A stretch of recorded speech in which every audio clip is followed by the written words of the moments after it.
Pure Mangalagiri పట్టు with beautiful embroidery work, light weight ఉంటుంది. So special, very new కాన్సెప్ట్స్తో back again. And both side borders ఇలా ఉంటుందండి, చెక్కడ వస్తుంది. కింద పార్ట్ వచ్చేసి ఎంబ్రాయిడరీ వర్క్ వస్తుంది, పైన వచ్చేసి మనకి ఇట్లా temple weaving. Sari all over embroidery work వస్తుంది, చిన్న చిన్న లీఫ్ డిజైన్తో. అండ్ ఓపెన్ చేస్తే ఇది వచ్చేసి పళ్ళు వచ్చేసి మనకి చెక్స్ వస్తుంది, టజిల్స్ ఆల్రెడీ మేకప్ అయి వస్తాయి. అండ్ సేమ్ కాంబినేషన్తో బ్లౌజ్, ఇది వచ్చేసి బ్లౌజ్ విత్ చెక్కడ్ ప్యాటర్న్.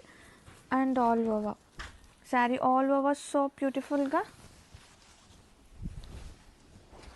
చాలా బాగుంది చూడండి. Beautiful collection on Mangalagiris again.